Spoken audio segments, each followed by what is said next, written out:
Nuevamente bienvenidos a todos y todas a este tercer simposio de diseño divergente. La próxima conferencia que vamos a tener es con el ponente Ever Patiño. Ever es diseñador industrial, investigador morfólogo y educador, geómetra, plegador y morfólogo y educador. Ha escrito libros y artículos sobre biomimética, bioinspiración, morfología y metodología del diseño. Perteneció a la línea de investigación en morfología experimental de la Universidad Pontificia Bolivariana entre los años 2004 y el 2022. Se desempeñó como coordinador de la misma entre el 2004 y 2007.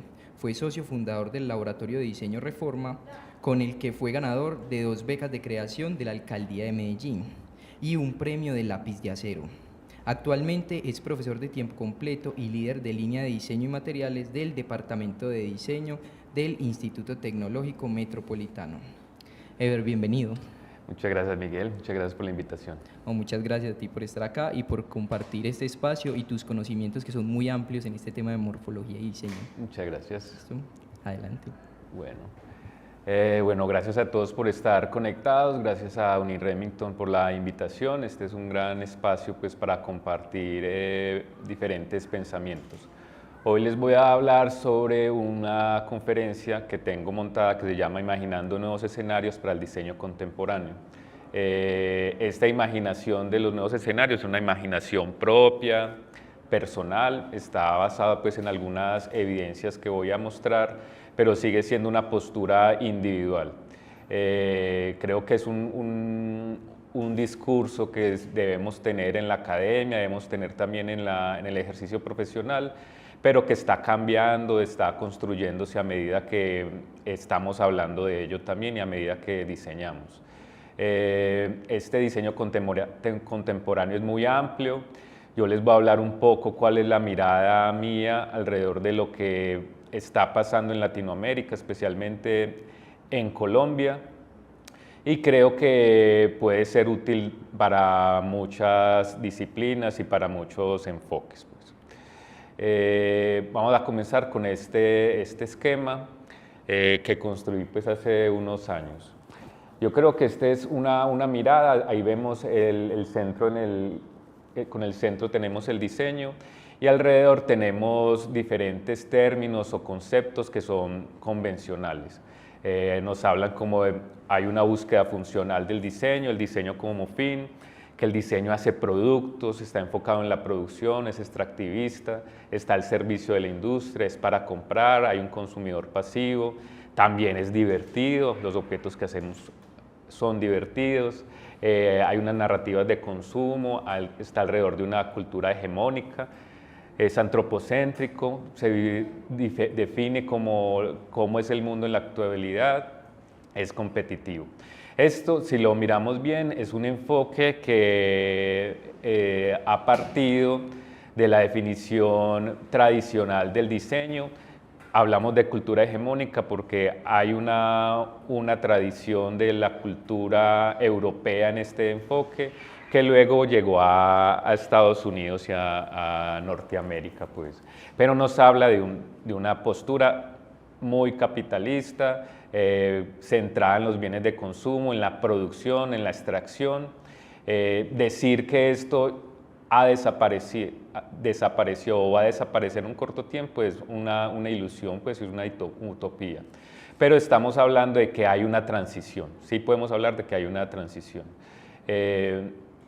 Creo que esas transiciones toman tiempo, vamos a hablar un poco a lo largo de la presentación que las transiciones que les voy a hablar ahora tienen que ver con unas microutopías, como unas transiciones a pequeña escala, y de esa pequeña escala les voy a hablar también específicamente de lo que se está haciendo en la academia actualmente.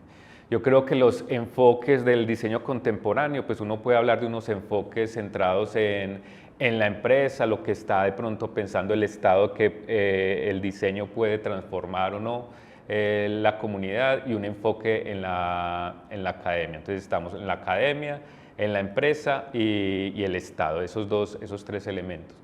Creo que sobre todo en Latinoamérica y en Colombia, esos diferentes pensamientos están todavía separados, están muy separados. En algunos países de Latinoamérica el Estado empieza a vincularse fuertemente con la academia, pero creo que aunque hayan existido, que existen en la actualidad como unas iniciativas para vincular el diseño con el Estado, todavía son muy incipientes. En otros países, digamos como la cultura hegemónica, europeos, uno ve que hay una relación más presente del Estado, la empresa y la academia. Yo creo que todavía no.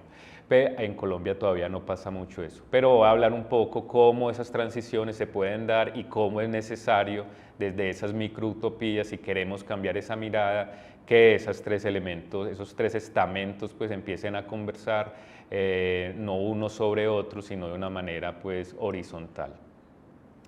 Entonces eso es lo que nos, digamos, cuando yo estudié diseño hace ya 25 años, me enseñaron a mí de lo que era el diseño, lo que les acabo de mostrar, y tiene que ver con una tradición europea, con una tradición norteamericana, es neoliberal también completamente, y está centrado pues en la producción de objetos de consumo, de servicios de consumo. Pero acá les estoy trayendo otro esquema que me parece mucho más interesante, donde se ve la transición de unos modelos totalmente capitalistas, totalmente centrados en la producción. Otra vez, no quiero decir que el capitalismo esté mal, sino que debemos pensar en una transición. Esa transición, ¿por qué específicamente se está dando? Por muchos factores. El más importante, creo yo, que se ha visualizado hace aproximadamente 20 años, es la crisis ambiental. La crisis ambiental ha permitido que todos esos elementos que estamos viendo en el centro de ese gráfico se empiecen a transmutar. No específicamente por una iniciativa particular, sino que son muchas iniciativas en todo el mundo que han posibilitado que esa transición se dé. Entonces, de un enfoque extractivista estamos transitando a un enfoque cíclico, a un diseño circular. De un diseño al servicio de la industria estamos transitando a un diseño al servicio de la sociedad. Un diseño centrado es para comprar, es también para reflexionar. No solamente estamos pensando en que esos objetos, esos que compramos o que consumimos, los audiovisuales que consumimos, la gráfica que consumimos, solamente es un intercambio monetario, sino que permite la reflexión alrededor de eso. Porque el consumidor ya no es un consumidor solamente pasivo, también hay consumidores pasivos, sino que hay consumidores activos, hay sujetos de cambio. Entonces no solamente permiten una linealidad en la interacción entre lo que compra y lo que vende, o lo que vende y lo que compra más bien, sino que sigue estando un ecosistema alrededor de esos servicios que está comprando. Estamos hablando también que no solamente estamos buscando objetos que sean divertidos, también a todos nos gusta un objeto divertido, pero también que sean significativos sobre todo. Y ahí hablamos de otro tipo de objetos, otro tipo de experiencias. Cuando nos cambia la experiencia un objeto, cuando nos cambia la experiencia un gráfico, un audiovisual, estamos hablando que hay una memoria que estamos construyendo y que permite centrarnos de otra manera. Hay una narrativa de consumo que era antes, pero ahora estamos hablando de una narrativa de autoproducción. Miren que lo que estoy diciendo, ustedes es posible que sí estén encontrando ejemplos, ahora les vamos a hablar de algunos ejemplos, pero sigue siendo esas transiciones como muy paulatinas. Hay unas transiciones que se pueden dar, que no es que vaya a evitar que el centro desaparezca, sino que es una transición que va a permitir, creo yo, que empiecen a conversar esos dos sectores, ¿cierto? El centro del círculo y al exterior del círculo. Hay un diseño que es decolonial, entonces estábamos hablando que antes mirábamos mucho Europa, cómo hacían el diseño en Europa, cómo hacía el diseño Estados Unidos, ahora estamos hablando que en el sur podemos hacer un diseño igual de potente, igual de reflexivo, donde las dinámicas empiezan a configurar otro tipo de territorio, otro tipo de usuario también, otro tipo de materiales. Entonces llegamos a lo que ya nos solamente antropocéntrico, y hablamos que el ser humano es importante, pero más que el ser humano, son todos los sistemas vivos son importantes. Entonces, hay un enfoque biocéntrico, ecosistémico, que permite que lo que hagamos no impacte negativamente el medio ambiente, y más bien no solamente desde ese punto de vista de la sostenibilidad, sino lo que hagamos, lo hagamos en comunidad, lo hagamos reflexionando y impactando o alcanzando unas maneras más justas de vivir y más equitativas. Bueno, entonces, digamos que este es un esquema que pertenece pues, a un capítulo de un libro que escribí en el 2022, que habla sobre esas nuevas dinámicas, unas nuevas dinámicas que uno puede leer pues, a lo largo de mirar qué está pasando en la academia, mirar qué está pasando cuando miramos las redes sociales alrededor del diseño, mirar qué es lo que está pasando en los eventos de ciudad, podemos leer algo de esto. Entonces les voy a mostrar ejemplos de esto, cómo logramos vincular esas reflexiones. Muchos de esos ejemplos son de mi autoría, no porque sean los más importantes, sino que me queda más fácil pues, presentarlos y hablar de lo que yo he hecho. Pero, como les digo, hay muchas de esas iniciativas importantes en Medellín, en Colombia, en Latinoamérica. Entonces, nos tenemos que imaginar cómo podría ser el mundo. Al imaginarnos cómo podría ser el mundo, estamos diciendo que esa manera de diseñar, esa manera de acercarnos a los objetos, de experimentar con los objetos, va a cambiar o está cambiando. Cuando nos imaginamos cómo podría ser el mundo, nos estamos imaginando que esta silla donde estoy sentado me está cambiando de alguna manera, me está permitiendo sentarme de una manera cómoda. Cuando yo diseño también me cambia esa manera, el diseño me cambia, me transforma. No es una mirada pues mística, sino que es una mirada real, como la experiencia, lo que yo consumo, lo que yo hago durante el día, me transforma en una nueva persona. Y asimismo lo que pasa en el mundo diariamente puede transformar el mundo en un futuro próximo o un futuro lejano. Pero es importante que el diseño se pregunte acerca de eso. Miren que en el esquema anterior yo estaba pensando o se graficaba cómo era el mundo en la actualidad, ¿cierto? Y digamos que ahí no nos permite mirar reflexivamente, pues no solamente, pero si miramos cómo es el mundo en la actualidad y cómo podría ser, ahí ya estamos teniendo dos relaciones, ahí cambia sustancialmente lo que podemos hacer. Entonces, yo les voy a presentar dos estrategias que he construido que nos permiten acercarnos a esa manera de ver el mundo. Una estrategia basada en la crítica y la reflexión que nos permite pensar el presente, pero desde una manera crítica. Otra estrategia que se suma a esa, no está aislada, que es una estrategia de microutopías sostenibles que nos permiten pensar el futuro, pero basados en el presente. Como no es como pensar el futuro porque sí, como de una manera irresponsable o digamos imaginativa sin razón, sino una manera como reflexiva. Y la tercera estrategia que se basa en las dos anteriores y es la experimentación y la exploración, pero basada en la crítica y la reflexión, basada en las microutopías. Entonces es más como una pirámide que se va complejizando y va aumentando pues la manera de acercarse al pensar el futuro, que es una estrategia especulativa, unas estrategias que he planteado.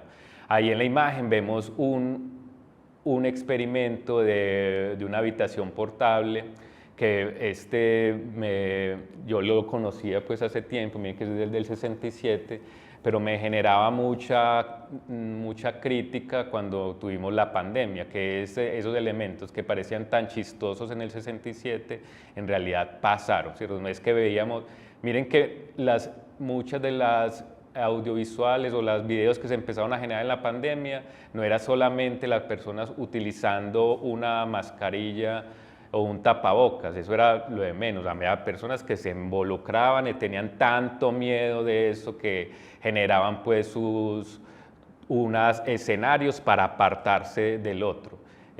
generó ansiedad en las personas. Esta persona que está ahí es una persona ansiosa también, ¿cierto? Como una persona miedosa. Entonces, esos escenarios que nos plantea el arte en el 67 de Walter Pritchard, digamos que fueron reales. Entonces, fueron reales hace muy poco tiempo. Entonces, eso nos habla de que las críticas, pensar el futuro, reflexionar acerca de las interacciones con el ser humano, no son unas críticas sin sentido, sino que son importantes. Entonces, la primera estrategia, crítica y reflexión, pensar el presente. Este es un ejemplo de una diseñadora de vestuario chilena que se llama Juana Díaz, donde ella trabaja con retazos de tela, pero no solamente ese es su acercamiento al mundo, como bueno, va a trabajar con un material reusado, sino que lo usa para llevar mensajes que normalmente uno no lleva en la ropa, ¿cierto?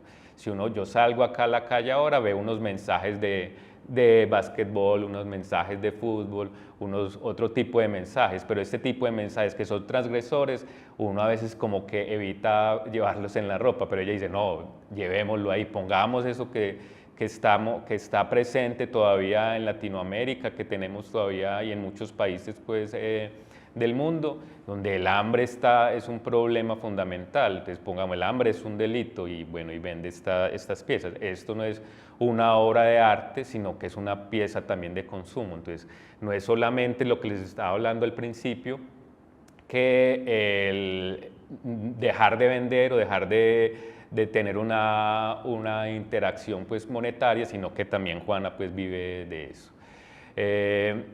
Les hablaba al principio que las narrativas de autoproducción son importantes, son muy importantes, es decir, que el diseñador, cualquier que sea su disciplina específica, puede generar sus propios objetos, puede salir a la calle, buscar sus proveedores, puede buscar no solamente, sino construir con los proveedores un nuevo objeto, ser ellos mismos los proveedores. O sea, hay una autogestión, no depende de una empresa para construirlo, no depende de una plataforma para venderlo, sino que ellos mismos pueden ser sus plataformas. Eso es fundamental, como no dependemos de nadie, podemos hacer lo que queramos. Y podemos, en esa premisa, eso que queramos, también podemos hablar de lo que queramos.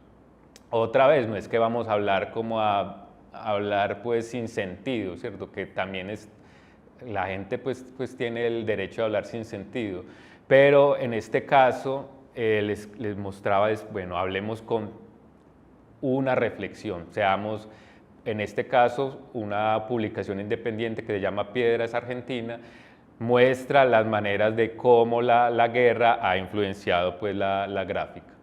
Este me gusta muchísimo, es un colectivo chileno que se llama Las Otras, y ya este es un proyecto de hace por ahí 7, 8 años, y habla pues de la relación del íntimo y lo público. Son unas feministas pues muy empoderadas y muestran hacia unos afiches gigantes mostrando su intimidad.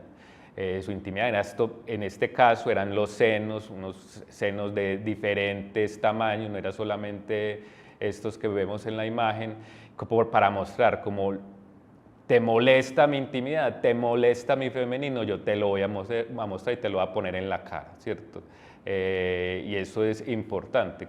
No sé si han visto en las noticias que cuando acá hay, digamos, una comunidad feminista importante, pero las de Chile son muy fuertes, son muy grandes, y ellos dicen, bueno, me están incomodando, se están incomodando como con lo que yo estoy haciendo cuando estoy saliendo a marchar, pues incomódate más, ¿cierto? Y le ponen a uno esos senos en la cara.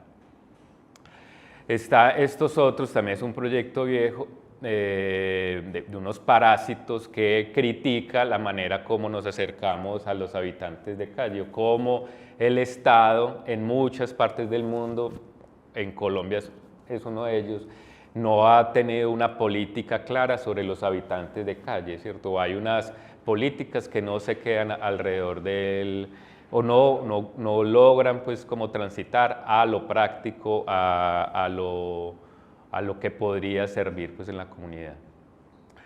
Esas reflexiones del presente, digamos que son son complejas llevarlas en el diseño. Este es un objeto de Dooney Rabbit que es como es un asiento que simula la bomba atómica.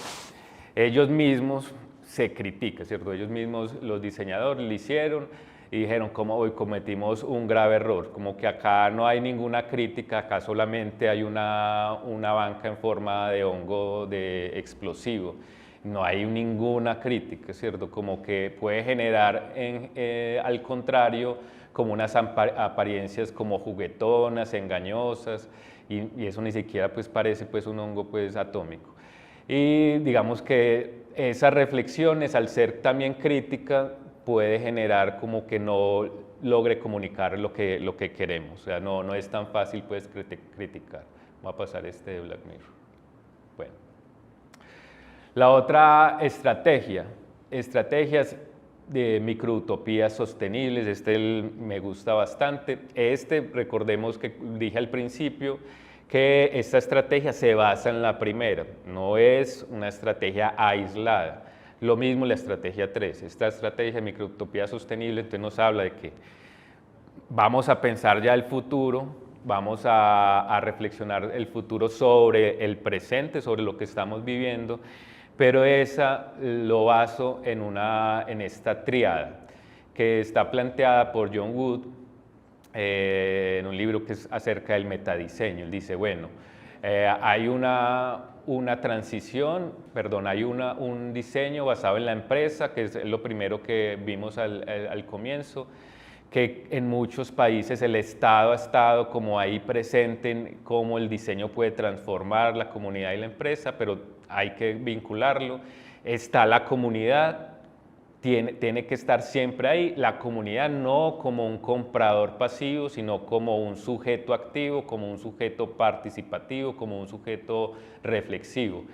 Y en el centro de esos tres está el ecosistema, está la vida misma, está la vida, no el hombre, sino todos los sistemas vivos. Dice Wood que en este libro que pensar que vamos a cambiar el capitalismo en 10, 20 años es muy complejo. Va a seguir existiendo la empresa y yo creo la empresa privada. Yo también creo en eso. Lo que puede pasar es que la empresa no esté sobre la comunidad, la empresa no esté sobre el Estado, sino que estén conversando los tres. Y obviamente dando prioridad y prevaleciendo la vida. Vemos que las multinacionales, solo ver pues, noticias o leerlas, vemos que las multinacionales básicamente son los que toman pues, mucho del rumbo de la humanidad actualmente. Entonces Wood dice, bueno, no hay que como equilibrar eso.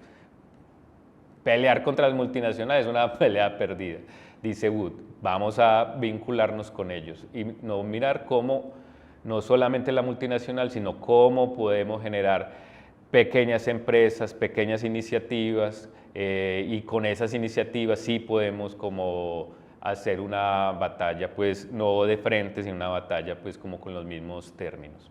Entonces, en las microiniciativas, las microutopías, creo yo, al igual que Wood, que podemos generar un cambio en menor corto espacio de tiempo, y podemos acercarnos pues a soluciones.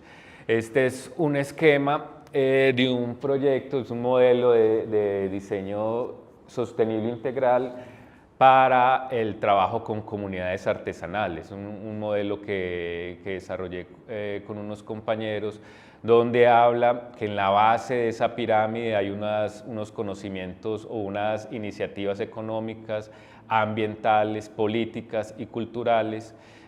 Voy a centrarme en las políticas. Ahí en ese modelo nosotros decíamos, bueno, tenemos que hacer el proyecto, insertarse en las políticas públicas. Esto lo hicimos en un proyecto que desarrollamos con el Carmen de Viboral y decíamos, bueno, esos 4 elementos tienen que estar ahí presentes. Tenemos que preservar la identidad, tenemos que posibilitar una producción y un consumo de bienes mesurados, medibles, no un consumo, digamos, una producción a gran escala. Tiene que posibilitar que las comunidades que se beneficien de los productos crezcan también. Y después de la base de la pirámide está el enfoque social. O sea, ahí lo planteamos de esa manera, posibilitando que las comunidades vivan de una manera justa, con bienestar, y posibilitando sobre todo, miren que en el alto de la pirámide está la autonomía, que las comunidades, que las personas que trabajen con nosotros, que nosotros mismos, que los estudiantes, o lo hicimos con los estudiantes, sean más autónomos. Si mejoramos la autonomía, mejoramos la libertad, lo que puede hacer el ser humano. Entonces ahí digamos que es un ejercicio interesante. Estos fueron como proyectos o productos de ese modelo, que son productos de artesanía basados en la identidad carmelitana.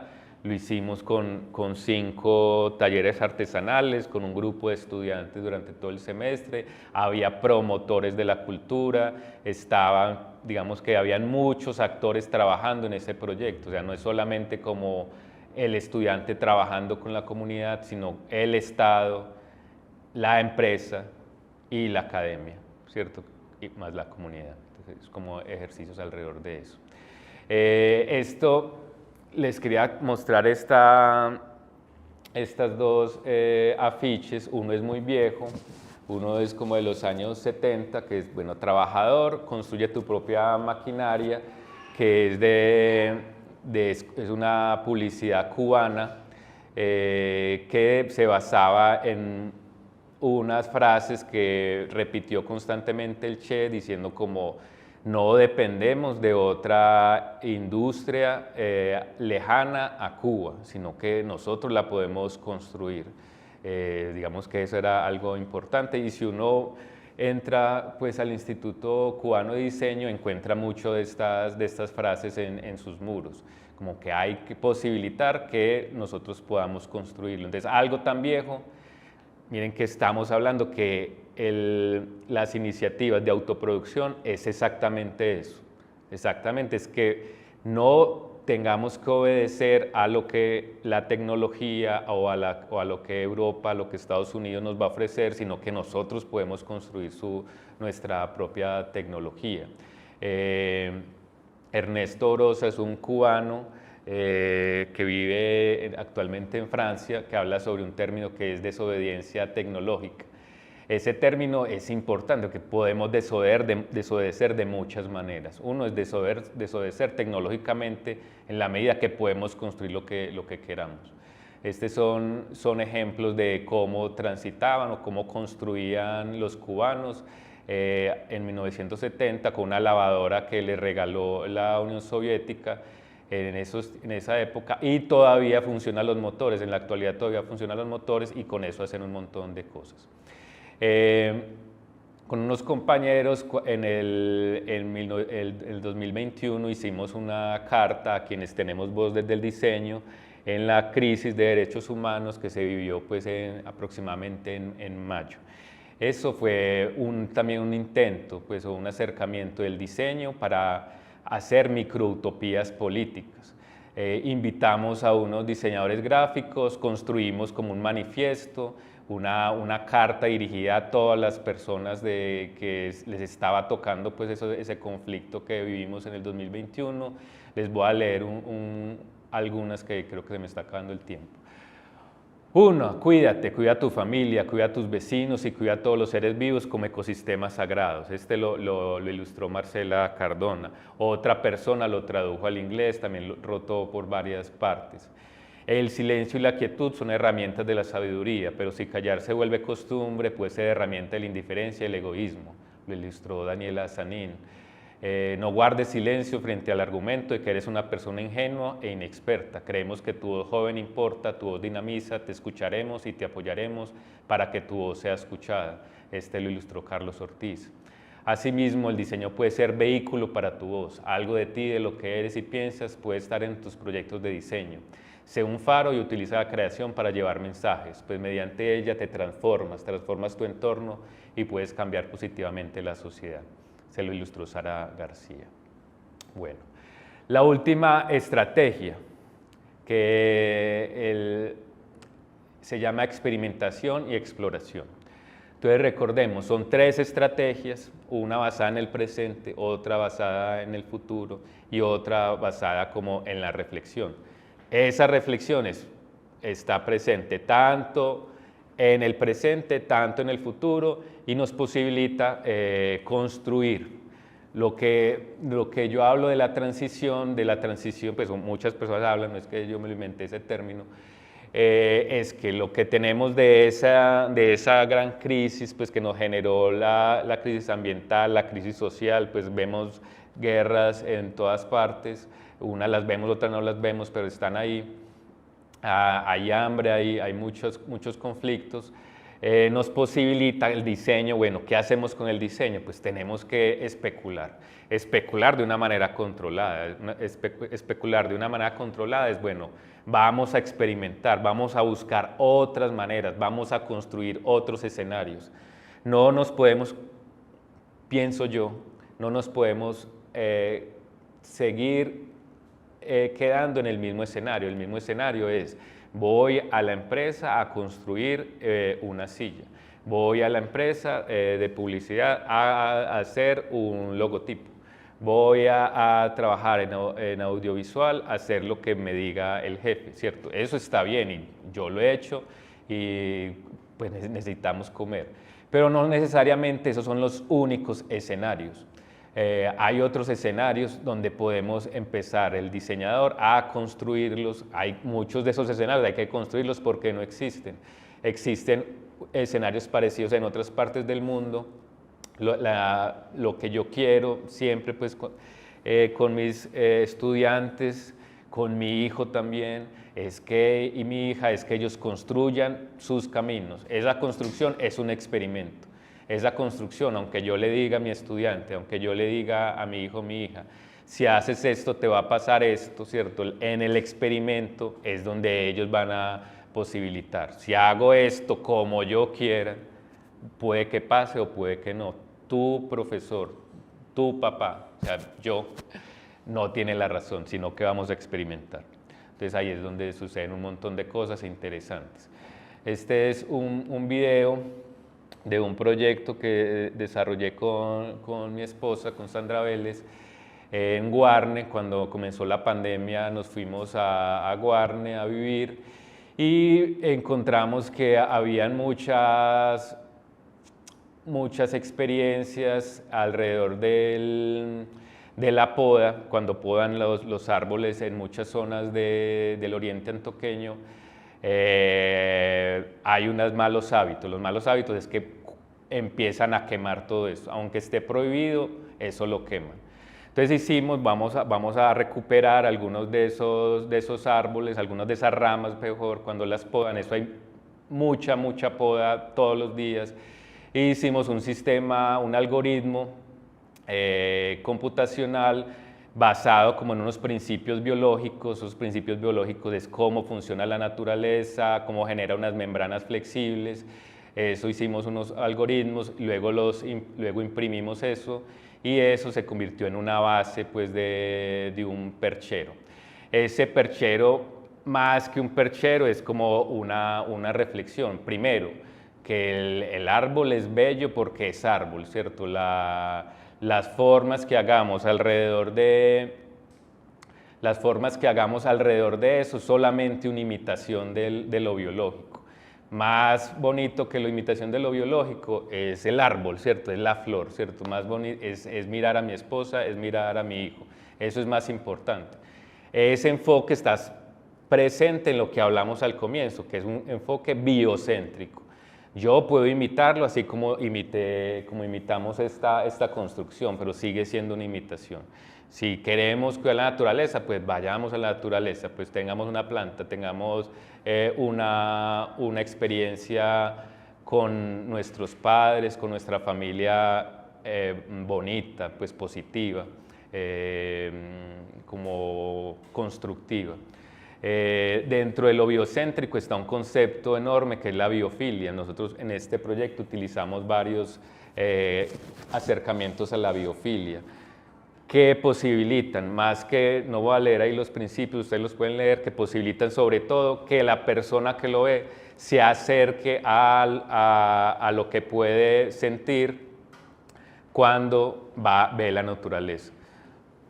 La biofilia pues, es un concepto muy grande, pero básicamente nos dice que las mismas zonas del cerebro que se prenden, se sienten satisfacción, sienten una emoción positiva, cuando construyen esto, cuando ven la naturaleza, son las mismas zonas del cerebro que se prenden cuando ven un objeto que tiene esas mismas propiedades geométricas.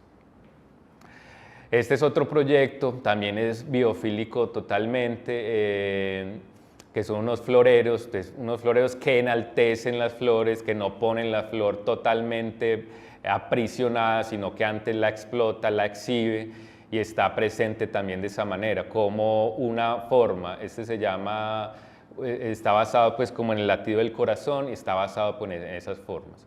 Estos son unos proyectos de Diana Ordinola y Felipe Ramírez, son biomateriales que está presente también en los enfoques biocéntricos, que no utilicemos unos materiales basados en el petróleo, que ya sabemos que el petróleo se está acabando, que ha generado a lo largo de la historia un montón de problemáticas ambientales, sociales, económicas, políticas, sino que podemos, lo que hacen Diana y Felipe es mostrarle a las personas que pueden construir sus materiales con lo que tienen en la cocina, con los residuos que están en la cocina, con el fogón que tienen en la cocina.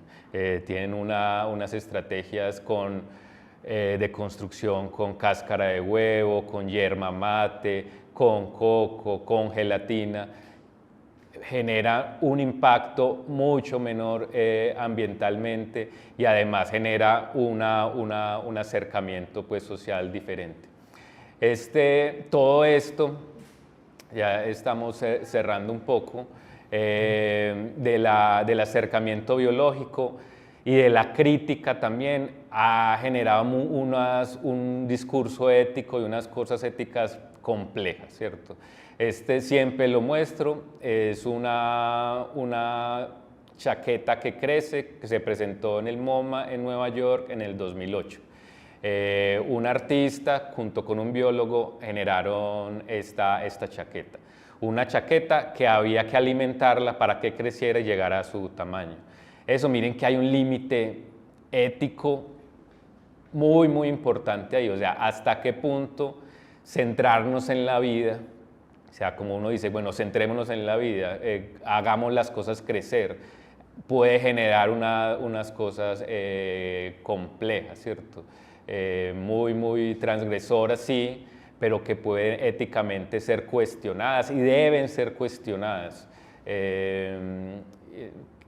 Bueno, eso lo han tocado pues como muchas películas. Bueno, después hablaremos de eso, que yo creo que se me está acabando el tiempo. Pero lo importante de este ejemplo es, primero, que hay un límite difuso, que hay que cuestionar lo que uno hace también, o sea, experimentar está bien, reflexionar está bien, pero mirar hasta qué punto podemos llegar. Yo creo que eso siempre debemos tenerlo presentes.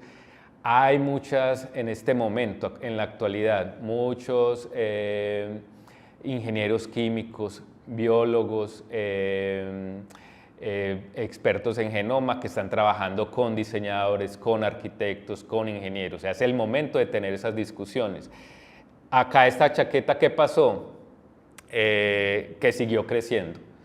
No hubo cómo parar el crecimiento. Entonces después salió en el New York Times, mataron a la chaqueta que estaba en el MoMA, ¿cierto? Entonces miren que ahí hay algo que hay que cuestionar. Y así hay un montón de proyectos.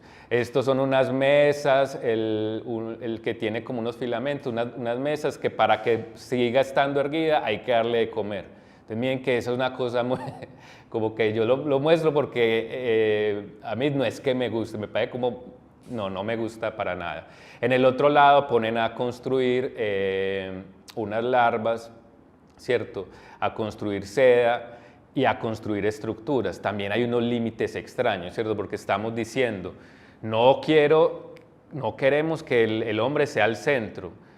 Vamos a utilizar otro tipo de materiales, ahí estamos utilizando otro tipo de materiales, pero seguimos usando los animales y los insectos y los artrópodos. Estamos diciendo como haga lo que yo quiera, ¿cierto? Seguimos como esclavizándolos. Entonces ahí es algo pues que hay que cuestionar. Entonces miren, yo creo que hay mucho para hablar, mucho para discutir. Les di solamente algunos ejemplos de cómo podemos generar microutopías, cuestionarnos, reflexionar.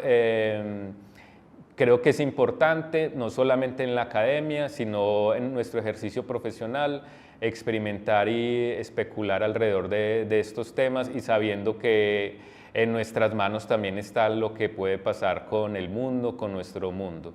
Ahí en la presentación está mi Instagram, me pueden hacer preguntas, pueden también ver otros tipos de proyectos. También está mi correo electrónico del ITM, también me pueden escribir. Bueno, muchas gracias y si tienen alguna pregunta, pues bienvenidas sean. Bueno, muchas gracias, Ever.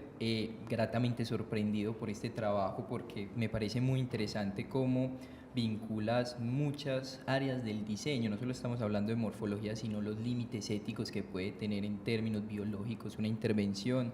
Me gusta mucho también cómo ese constructo social lo transportas en necesidades para el diseño, cuando hablaste del conflicto, las necesidades contextuales. Entonces me gusta mucho todos los temas que has tocado porque digamos que es un desarrollo muy transversal de lo que es el diseño y cómo se puede desarrollar en términos de producto. Muchas gracias, Miguel. Bueno, tenemos 3 preguntas. La primera pregunta sería, ¿qué tan grande fue el impacto de la cultura hegemónica en el diseño? Yo creo que más grande de lo que quisiéramos, porque miren, en Colombia tiene 40 años el diseño, empezó con la Tadeo y la UPB. Y llegaron, pues digamos que la construcción de esos dos programas fueron artistas y arquitectos. Artistas y arquitectos que su formación fue la Bauhaus, o sea, una formación alemana. Luego ya el SENA empezó a traer otras personas que empezaron como a motivar otro tipo de pensamiento, pero esas personas seguían siendo europeas. Luego eran gringas, pero de formación europea. Luego eran argentinas, pero era de formación europea. Luego fueron chilenas, pero de formación europea. Entonces, digamos que fue grandísimo. Yo creo que más o menos uno puede hablar que en Colombia hace aproximadamente 20 o 15 años se empezó como a pasar, como bueno, tenemos que pasar esto, ¿cierto? No puede seguir lo que nos enseñaron en Alemania, lo que nos enseñaron también en Italia, los que nos enseñaron en Estados Unidos, ya eso estuvo bien, ahora tenemos que construirlo, ¿cierto? Hay una construcción sobre todo en la academia. Y yo creo que hace apenas como 5 años uno dice, bueno, no solamente hay una construcción propia, sino que una construcción con identidad latina, ¿cierto? Como hace 5 años uno puede como, bueno, ya no solamente es propio, sino que hay una identidad como que se puede rastrear. Entonces yo creo que fue enorme, que fue importante porque de otra manera es posible que no lo hubiéramos hecho, pero que ya se está transitando pues a otro tipo de escenarios, ¿cierto? Y hablar como, bueno, estamos construyendo lo propio sin evitar mirar hasta allá, también hay que mirar, pero miremos también lo propio, pues. Muy bien. La siguiente pregunta. ¿Cómo se proyecta el diseño local en términos de esa microutopía sostenible? Pues mira, yo creo que el diseño local, que ayer lo hablaba también con otro grupo de colegas, está ralentizado, ¿cierto? Como que tiene momentos en que empieza a despegar un poco, pero se empieza a ralentizar a momentos. Yo creo que mucha de la razón específicamente es que no hemos conversado entre la empresa, la academia y el Estado. Como que, a ver, no quiero ser irrespetuosa, sí hay conversaciones, hay muchas conversaciones, pero esas conversaciones no han permitido que trabajemos mancomunadamente como se ha visto en otros países. Entonces yo creo que sí hay iniciativas, hay muchas iniciativas en realidad de diseño de producto, diseño gráfico, hay muchísimo, diseño de vestuario, pero podrían ser más potentes si tuvieran como la presencia el Estado diciendo vamos a apoyar, el Estado apoyando a la academia, la academia dándole también al diseñador como unas estrategias de pensamiento diferente, actualizándolo. Yo creo que no hay todavía esa convergencia pues, entre el Estado y la academia y la empresa. Pues. Sí, claro que sí, porque desde una perspectiva de la sostenibilidad hablan que no solo es lo ambiental, lo social y lo económico, sino que también falta esa parte del Estado, que apoyen esa tríada para poder generar un buen desarrollo sostenible. Exacto, sí. Y por último, ¿cómo crees que se puede proyectar el diseño gráfico atado a esa premisa de hazlo tú mismo? ¿Cómo nuestros diseñadores van a tomar la decisión de, bueno, yo voy a hacer este desarrollo yo mismo? A mí me encanta pues, el diseño gráfico y tengo muchos amigos diseñadores gráficos. Yo creo que hay mucho potencial y muchos lo hacen, pues, ¿cierto? Supongamos que tengan unas publicaciones autogestionadas, eso es una manera, como bueno, no solamente el diseño gráfico, sino diseño gráfico con contenido, desarrollar contenido que puede ser alrededor de publicaciones que ellos mismos gestionen, que ellos mismos produzcan, como los ejemplos que de ahí, como que un afiche lo puede construir o mandar a imprimir en una impresora, pero lo puede hacer en la casa, ¿cierto? Puedes quemar tu plancha y puedes estamparla.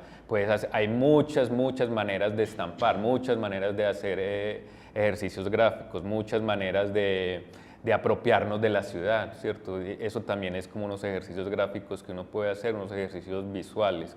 Entonces yo creo que esa de la autoproducción es que no esperar a trabajar para una empresa para contar lo que el diseñador es, sino que lo pueden contar con pequeñas producciones, también tengo otros amigos como que son apasionados de los stickers, ¿cierto? Hacen stickers y los venden y hacen cosas muy bacanas, ¿cierto? No es como algo pues como muy pequeño, pues un sticker es muy pequeño, pero tienen sus eventos alrededor de eso, los eventos alrededor de la gráfica corporal, pues también. Entonces, yo creo que hay muchísimo. Todas las publicaciones independientes son muy fuertes en Medellín, ¿cierto? Como que es chévere. Claro que sí, entendiendo que el mercado está creciendo nuevamente, darle este valor a lo hecho a mano, a lo hecho con una narración, este diseño narrativo en los objetos que uno entrega, eso es lo que está en este momento siendo como tendencia en el mercado. Entonces es una oportunidad muy grande para que cada diseñador entre a hacerlo. Exacto, sí, exacto. Bueno, Ever, esas eran las últimas preguntas. Muchísimas gracias por estar acá, por tu intervención, por estar en este simposio y por brindar tanto conocimiento y tanta proyección a nuestros diseñadores para que exploren, creen, investiguen, apliquen estas metodologías que propone Ever y siempre estén explorando y buscando esa identidad, que a eso es a lo que somos llamados como diseñadores, encontrar esta nueva identidad. Muchas gracias, Miguel. Muchas gracias a ti. Bueno, en unos minutos continuamos con nuestra próxima ponencia.